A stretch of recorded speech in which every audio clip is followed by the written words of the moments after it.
જય શ્રી કૃષ્ણ મિત્રો, મારી ચેનલમાં આપનું હાર્દિક સ્વાગત છે। આજે આપણે બનાવીશું દૂધ કે મિલ્ક પાવડર કે પછી કન્ડેન્સ મિલ્ક વગર એકદમ નવી યુનિક મીઠાઈ। જ્યાં જાંબુ આવે છે ને, અત્યારે ચોમાસામાં જાંબુ આવે છે બ્લેક કલરના, જેને આપણે રાવણા કહીએ છીએ, એની આજે આપણે મીઠાઈ બનાવીશું। તો આ મીઠાઈ આપણે દૂધગરમાં સિદ્ધ થાય છે। જો શ્રી ઘરે શ્રી ઠાકોરજી બિરાજતા હોય ને, તો એને આ દૂધગરમાં બનાવી અને પ્રભુને અરોગાવી શકો છો। તો એને તમે કોઈ પણ શેપ આપી શકો છો। સિલિન્ડર શેપ છે, પેંડાનો શેપ છે, કે પછી લાડુનો, કે આની તમે બરફી પણ બનાવીને અરોગાવી શકો છો। પ્રોસેસ એક જ આવશે બનાવવાની, પણ આપણે આકાર અલગ રાખી શકીએ છીએ। તો અહીંયા મેં આ 500 ગ્રામ રાવણા લીધા છે। તો રાવણા છે ને થોડા મોટા હોય ને એવા પસંદ કરવાના, કે જેથી કરીને એમાંથી આપણને પલ્પ વધારે મળી રહે। તો અહીંયા આપણે હું 250 ગ્રામ જેટલા આમળાનો આપણે એ મીઠાઈ બનાવીશું। તો પહેલાં તો જ્યાં ઉપર થોડું એવું કડક ટોપકું હોય ને એને આપણે હટાવી દેવાનું, અને પછી આપણે જ્યાં ઉપરની છાલનો ભાગ કાઢી અને આપણે ઠળિયાને પણ આપણે હટાવી દઈશું। તો જુઓ, આ ઠળિયાને છે ને આપણે ફેંકી નથી દેવાના, કેમ કે એ ડાયાબિટીસ પેશન્ટ માટે તો એ રામબાણ ઔષધિ છે। એ ઠળિયાની સુકવણી કરી અને એનો પાવડર બનાવી, અને જો રોજ સવારે ડાયાબિટીસ પેશન્ટ છે ને એ 1 ચમચી પાવડર લેશે ને તો એને ઘણી એવી રાહત થશે। તો અત્યારે સિઝન રાવણાની છે ને, તો આ એક આપણે મીઠાઈની સાથે દવા પણ બની જશે। તો હવે જુઓ, અહીંયા છે ને આપણે રાવણાને બધા સિદ્ધ કરી લીધા છે। તો હવે આપણે મિક્સરના જારમાં એને લઈ અને સ્મૂધ એવી પેસ્ટ તૈયાર કરીશું। આમાં આપણે પાણી કે દૂધ કાંઈ પણ રાખવાની જરૂર નથી, એમનેમ જ એવી પેસ્ટ બનીને તૈયાર થઈ જશે। તો તમે જોઈ શકો છો ને કે રાવણાની પેસ્ટ જો આ રીતે સ્મૂથ બની ગઈ છે। તો જો તમે આમાં પાણી કે કંઈ પણ કરશો ને તો એ તમારી ગેસ ઉપર વધારે બાળવું પડશે, પણ આપણે એમાં પાણીની જરૂર જ નહીં પડે। તો હવે અહીંયા આપણે ગેસની ફ્લેમ ચાલુ કરી અને કોઈ પણ જાડા તળિયાવાળું તમારે પાત્ર લેવાનું, મતલબ કે કડાઈ લેવાની, એમાં આપણે આ પલ્પને કરી દઈશું। અને આપણે મીડિયમ ગેસની ફ્લેમ ઉપર જે આમાં પાણીનું મોઇસ્ચર હોય ને એ બળે ને ત્યાં સુધી એને આપણે સતત ચલાવતા રહીશું। તો આપણે જુઓ, નિત્યશ્રી ઠાકોરજીને ઋતુ અનુસાર નિત્ય નવીન મેવા તો પ્રભુને આપણે શિંગારમાં કે ઉત્થાપન ભોગમાં અરોગાવતા હોઈએ છીએ, પણ નિત્ય નવીન ઉત્સવમાં પણ જો આ રીતે આપણે એ ફળોની સામગ્રી બનાવી અને પ્રભુને અરોગાવી શકીએ છીએ। તો આ રાવણા છે ને એ ચોમાસામાં જ આવતા હોય છે, તો આખું વરસ નથી આવતા। તો અત્યારે પ્રભુને આપણે અરોગાવી શકીએ છીએ। જો હમણાં આપણે રથયાત્રાનો ઉત્સવ આવશે, એ પછી આપણે હિંડોળા ઉત્સવ જો રાવણા આવતા હોય તો એ સમયે પણ આપણે પ્રભુને અરોગાવી શકાય છે।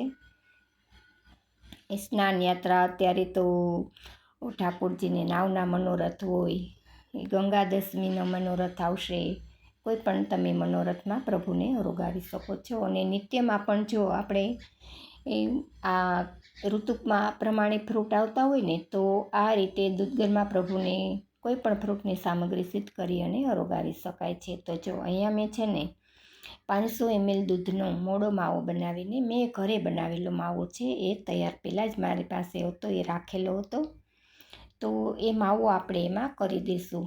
અને જો આ માવો ન હોય તો તમારે શું કરવાનું, કે દૂધને તમારે થોડું એવું ઘાટું થવું દેવાનું, એટલે કે રબડી જેવું ઘાટું થાય ને પછી દૂધને આપણે આ જે રાવણાનો પલ્પ છે ને એમાં કરી દેવાનો, તો પણ ચાલે।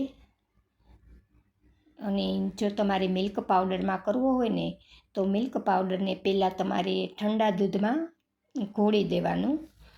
અડધો કપ જેટલો મિલ્ક પાવડરને અડધા કપ જેટલા દૂધમાં ઘોળી અને પછી આપણે આ પલ્પમાં કરી દઈશું ને, તો પણ આ મીઠાઈ સરસ એવી બનીને તૈયાર થશે।